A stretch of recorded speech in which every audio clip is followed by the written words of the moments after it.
Gentlemen, good morning. The topic which I have been given to talk about is bridging the skill gap between increasing demand and limited supply of right employees.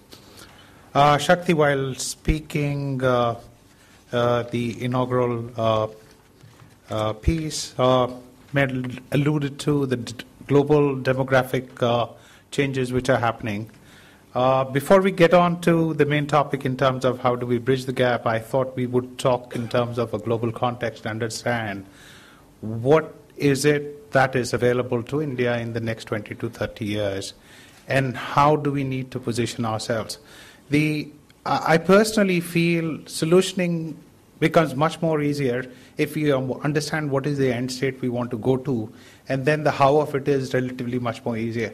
So taking a bigger view or the global view of how the global economy and the demography is changing, if you look at it, middle of 2012, there was a total population of 7.6 billion people across the world. And in the last 1 year, 97% of the increase or the growth in the population was in the developing countries. The top contributors were India 22%, China 9%, Nigeria, Pakistan, Indonesia, Brazil, Ethiopia, etc. But the interesting facet is 50% of the world's GDP sits still in the developed world. So we would still need to look to the developed world in being the engine for the global economic growth. If we look at Europe, the total population is actually expected to drop by 9% in the next 15 years. 1/3 of the population is expected to be over 60 years of age by 2050. If you look at Japan, the total population has been decreasing and decreased in 2012 as well. The teenage population is 13%, and people over 65 years of age are already 23.5%. And by 2035, the population over 85 years of age will be 14%. Look at China, because they followed that one, if we look at China, because they followed that one-child policy, their population actually was down by 0.5% in 2010-11. Their population over 60 years of age is 14%. Their population over 80 years of age is expected to triple to in next 25 years.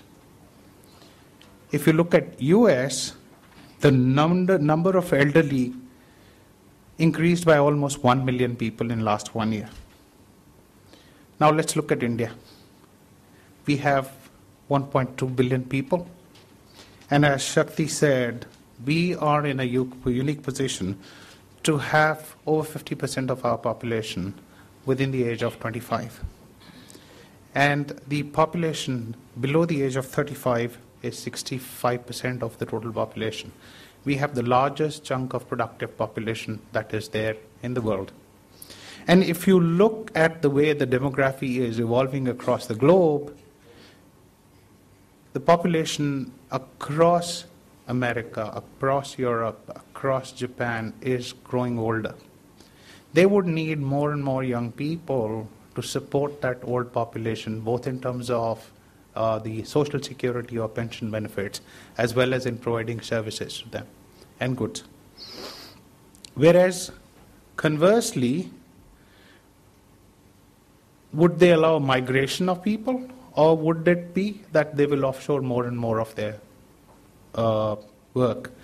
So if we look at it now, we would gradually see more and more of the work coming to India, despite the politicians making all the noise. Ultimately, it's economics which drives the things. If you look at in the last 10 years, the B1 quota for US has gone up from 60,000 to 80,000 to 200,000. Despite the politicians saying, putting Bangalore along with Baltimore and Boston. They might not know India, but I can tell you Bangalore has a far bigger brand equity abroad. And that is because of the sheer work that's done out here and the brand equity it's built over a period of time. clearly, going forward, there would be opportunities for our people to go and work there, as well as more and more of the work coming in here. If we look at the economic scenario across these countries, US is coming out of the so-called depression or the near depression they were in. If you would look at the data for the last 2 quarters, the home sales are up, the consumer spending is going up. The economy is no more shrinking, it's growing a little bit. There were job creations in the last quarter as well. But one clear situation or difference which I see going forward in the next 10, 15, 20 years is that with the aging population, that country will gradually move more and more towards creating an environment of promoting entrepreneurship and innovation. And you will see more of innovation happening, and thereafter the manufacturing and the services to support that innovation would be coming from outside America. Take the example of Apple. They launched the iPad, they launched their phone. Not a single piece of those 2 instruments were manufactured in US, but they were invented there. If you look at the number of patents which are being issued globally, largest number is coming out of the US. Going forward, the way I see it, innovation will happen there. The support for that actual fructification of that innovation would come more and more from the countries which have the necessary manpower to be able to support that. Look at Europe. There was this talk of Italy having a problem, Greece having a problem, Spain falling out, Eurozone breaking up, but that hasn't happened. In fact, if you look at Greece now, they're credited. And so clearly, they will kind of muddle along, continue to be a single entity as foreseen by the people who have been closely monitoring this, and the growth will continue to be 2 to 3%. But if you look at the inflation rates also being at 1 to 2%, that's not a bad situation to be in, rather than being in a depression. You look at Southeast Asia, it's growing reversely. China is doing well, although their growth rate has come down.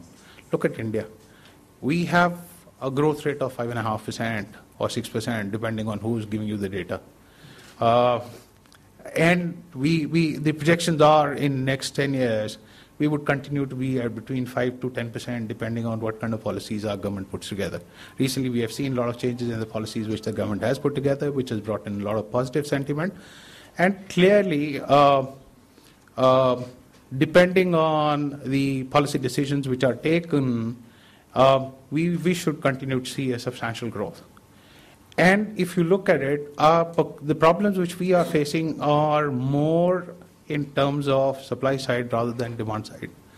And those are structurally much more easily solvable than boosting demand, as we have seen in the case of Japan for the last 10 years. They have tried everything to push up demand, but it's not happening. And economists do tell us that supply side demand is much more easier, and once the economy picks up, there would be enough funds flowing in to fill in the requirements of investment to meet that demand. If we look at India in terms of, last 10 years or 15 years, which Shakti also alluded to as to the growth which we have been having and what's its impact been on our people, at the end of the day, we are here all to talk about people. We have moved away from an agricultural economy. Lesser number of people are working in agriculture, more are into production and services. More and more people are moving into urban areas. Every day when we read in the newspapers, or for every year we hear 80 or 100 odd companies have come up and set up shop in Bangalore alone. When we look at this, it's got a huge multiplier effect.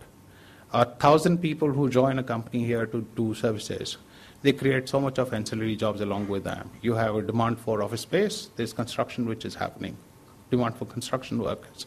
Once the office space is up, you have housekeeping, you have drivers, everybody gets shipped to the office, gets dropped back. So you have demand for those. We have upped the quality of offices in which we all work. And so people, landscaping, everything gets improved. Then you look at the people who work there, they ultimately go and spend the money in the economy, local economy. There's a demand for housing. Again, an uptake in that. We, in the last 2-3 years, when there was a global depression, we didn't see a crash in the prices of housing here. They didn't go down. So clearly, despite the macroeconomic factors, things were working well out here. Besides that, people go and spend money in the malls. They go and spend money for services. So there's the uptake in terms of retail sales, there's a requirement of medical facilities, there's a requirement of entertainment, there's hotel, transport. So the multiplier effect on the economy is far, far more than what we are able to see in terms of the 5 or 7% that we talk of. As against this, if we are looking at and meeting here to look at why, what do we need in terms of to bridge the skill gap, why do we have this dilemma? Why should we be having a situation where there's so much of demand and as yet we find it difficult to find jobs for our people? And we talk in terms of, skilling our people. There's these national level initiatives and stuff like that. Some figures which I put together for this, and some of these are based on our own experience as well, that we have each year over 3 million graduates and postgraduates who get added to the Indian workforce. Only 25% of the technical graduates and 15% of the regular graduates are employable as per a NASSCOM report of 2012. Only 21% of the MBA graduates are employable. This is as per the study of 2012, and this has come down from 25% in 2007. At any given point of time, there are 5 million graduates who are unemployed as per a FICCI report. Clearly, there's a mismatch between what the economy wants and needs and what the system is producing. That is the biggest issue that we are facing. And if we sit down and look at this as to what makes these people unemployable, we have been following a very rigid educational system. We are extremely good at making people remember things by rote, reproduce that. But do we skill them to investigate? Do we skill them to think through? Do we skill them to question? Do we skill them to have lifelong skills which would enable them to continue to survive and thrive even in a changing environment? That's a big question. And that's a question which the education fraternity needs to look at, and the same thing which when we go into the employment market, we face. I'm very passionate about this for the simple reason, besides training, the other thing which I'm looking at is developing alternative models of skilling people and hiring them in our industry. And that's some of the work which I'm doing, and I'll share that with you as well. India's economic drive is asking for new skills. We talked of people having to move away from agriculture, move into services sector, move into working in BPO, KPO, move into providing services in the domestic market. And then there are a bunch of people who are going to manufacturing. Clearly, the number of people who are employed in the manufacturing sector is far fewer in terms of growth as compared to the services sector.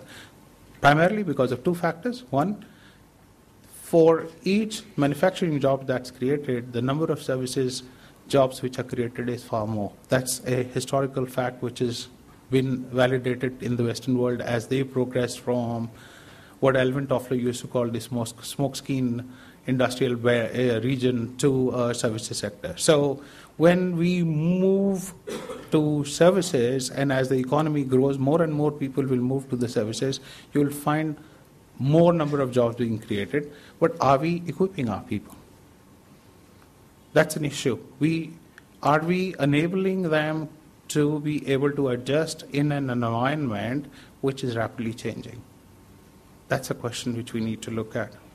And does it change and elevate the thinking capacity of our people and increase the breadth of faculty of the students in their understanding?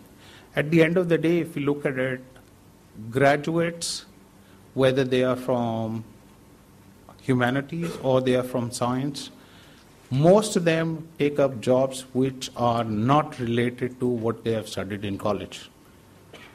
If that is so, then what exactly have we imparted to them in the education process? Is it that we added another 3 years to their age and the maturity that comes with aging? Or is it that we help them to develop critical thinking skills? And that's an issue. By virtue or having a privilege of having lived in India as well as in a number of other countries, I've seen the subtle difference which is there in the education systems followed in different countries. And one big difference is, I don't know where it's coming from. I've been wondering for a long time that is it a throwback to our 5,000-7,000 years ago when there was nothing written and Guru used to tell everything to the Shishya and the Shishya remembered and passed it on to the next generation, that we still continue to have that business of making people remember everything by rote and go to the examination hall and reproduce it? Or is it that somewhere along the line when the world changed, we didn't put too much emphasis on critical thinking? And therefore, our people are extremely good at reproducing stuff, but they don't do critical thinking. They are not able to look at alternatives and come with suggestions. I mean, another barometer of this is how many inventions happen in India. We have 1/7 of the world population. But how many patents get made out here? None. Very little. It's a small, almost forgettable fraction of what happens across the globe. Clearly, people need to be able to look at education differently. The other question which I have is, do we need so many graduates? We have cases of people. I'll go back to about 25 years ago when I was a branch manager in one of the banks in India. And I had a peon. When I would land up early in the morning, I would find him sitting in a cubicle near where I used to be outside my office, and he would be reading the Economic Times. So first couple of times when I saw him, I thought maybe photo dekh raha hai. But Economic Times, if you see, is a very bare paper with no advertisements. There's hardly anything in there. But this fellow would diligently be looking at that paper, and the moment he would see me, he would fold it and keep it on my table. So after a few days, I got curious and I asked him, I said, what do you do? What do you look for in this? I mean, you clearly are class 8 pass. You can't read this. Does it make sense to you? And this guy said, sir, will you not take action against me if I tell you truthfully? I said, yes. He said, I'm a postgraduate. I couldn't get a job. And therefore, I applied for a peon job by falsely saying that I'm only 8th pass. That shook me. This is 25 years ago. So, even graduates or postgraduates are finding it extremely difficult to find jobs because their skill sets don't match what the market needs. But then why do we send our children? Why does everybody go and do a graduation? Is it a social pressure? Social pressure? Is it a societal requirement which is putting undue financial stress on the parents? And also a lot of physical and mental stress on the students. Maybe we need to question that. Do we need everybody to be a graduate? Do we need drivers who need to be a graduate? If we look at the Western world, if you look at Europe, you look at UK, you look at US, the number of people who graduate out of school going into college is a small fraction of them. Whereas out here, everybody happens to be going to a graduate or a postgraduate or an engineering or an MBA institution. Is that right? Is that what is required? Are we wasting our manpower resources? A person who spends 3 to 5 years in an educational institution to do a degree course, probably if he or she started immediately after school, he or she would in 5 years have enough experience under the belt and much more job savvy than when that person comes out of colleges. I'll share another couple of experiences with you. Last month I was meeting some people who were looking for jobs and we were working in having discussions with them. So one of the boys I was talking to, he happened to be from a farmer's family. His father was a farmer. This person had done engineering, was without a job for 1.5 years, and I asked him, I said, so what have you been doing so far? He said, I've been in the city looking for a job. And I said, what does your father do? He said, my father manages a farm.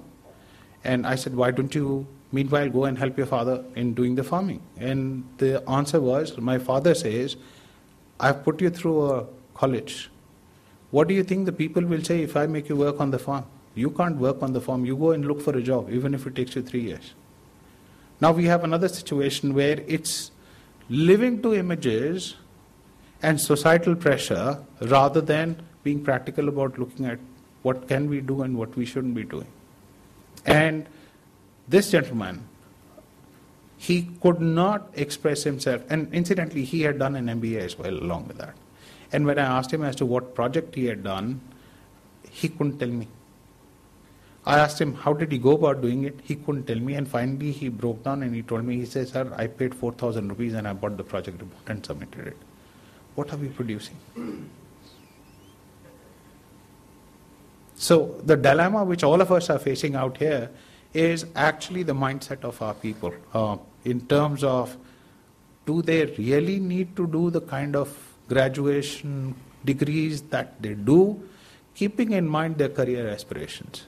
See, there are people who are relatively in the society economically well off, where they can afford to send their children to these programs, and to them it's not too much of a financial pressure.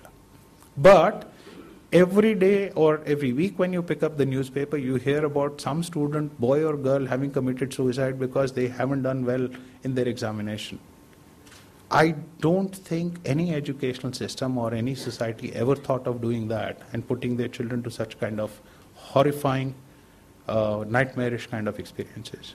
Somewhere we've gone wrong, and we are producing disoriented people who then are not able to cope with the unnecessary pressures that we have created among our people.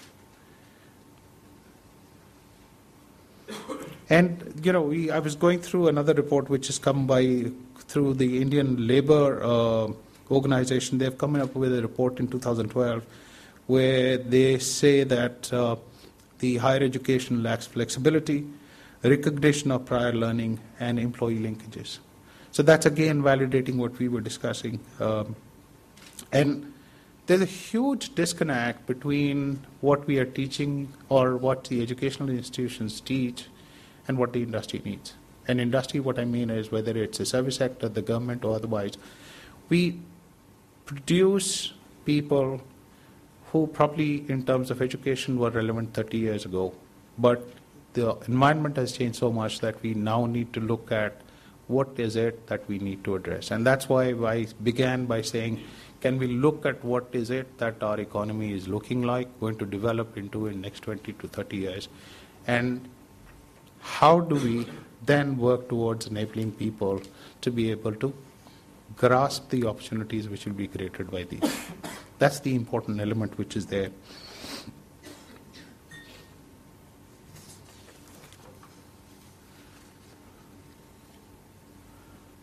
So let's now come to in terms of what do we need to do with the present system and how do we sort of work with them. So there are the long-term situation or the measures which would need to be taken, which is much more colossal, which individually probably we can't do it, which is the radical change in the system itself. There needs to be a change in the view, the way society looks at higher education. We also need to look at the fact that probably everybody doesn't need to go to college. There are job opportunities which would meet their career aspirations at the school level. The employers also need to remove that requirement of a graduation before looking at a person for employment. Based on my discussions with various employers, that thought process has already moved in. People are looking at hiring people at the school level, but it's going to take a while. But it will be much faster than changing the system itself, whereby it becomes a collaborative system between the industry and the educational institution. We also need to look at things a little differently, which is at the end of the day, for the education fraternity, students are their customers. They educational institutions are there to provide education to students, and students are their customers, and therefore we should be providing what the students need and not produce and provide what we produce and say you take it or lump it. I think that's the other thing which is important for us to ponder on and look at and see how do we kind of work on it. I can share with you, so it's a non-structured discussion I'm having, but I think it's important. I can share my experience of having worked with some of the institutions in the last 6 to 8 months who have gone beyond the curriculum mandated by the UGC and said, okay, we will add on something else to build skills which will ensure employment for our people. And there are colleges which I've seen in Bombay, I've seen in Pune, I've seen in Hyderabad, I'm working with some of them in Bangalore as well, who have tied up with the industry as well. So there is one very interesting gentleman, he is a chartered accountant, worked for 18 years in the US, came back and set up a college. And this guy, a very clear businessman, he said, I need to provide education where I don't need to go run for students. Students should be lining up outside my institution. And what he does is he runs graduation program, which is available to students at the timing of their convenience. So he runs a class at 7 o'clock in the morning, arts 7 to 11. After that, the students can either go and study or work part-time. He also runs a program in the evening, and he says if somebody wants to work during the day, I'll let them work and they can come and do the graduation with me. That's something like an open university. That's okay, that's easy. The good part on that was, he said, then what I've gone and done is, on top of that, I overlay a program which I provide free to my students in terms of building their skill set. So he builds their soft skills, behavioral skills, communication skills, and then he's got 5-6 verticals. He's got retail, he's got financial sector, he's got hospitality, he's got a couple of more, where he's tied up, so he provides theoretical education to people, and then he's tied up with the industry where the people can go and get their experience while they're doing graduation. So he's tied up with the Pantaloon Group, the Future Group, the Wills Lifestyle, where people can go and work in the evening or on the weekends when the footfalls are more and these people need more sales people. So very interesting paradigm shift people are doing already in their own small ways in making people much more employable than what they currently are. So I was very, very pleasantly surprised to see that. It's an initiative by a person on his own. We have been having discussions with institutions where we have said, okay, you need, you have people who are in their final year of graduation. Yeah, we'll work with you. You send them as interns to us. They can work for 6 months. Therefore, you need to tinker with your program, educational program, in a manner whereby you can produce 3 or 6 months free for them to be able to come and work in our environment. We'll pay them a stipend to come and work. After that, they can go back and figure it out for themselves. Is this the job I want to do? Clearly what happens is, Deutsche Bank, global investment bank, top 3, investment banking has a lot of, aura around it. People think it's the place where you do magic with money and you make a lot of money. But when they come in and they see the work, they say, no, this is not what I wanted to do.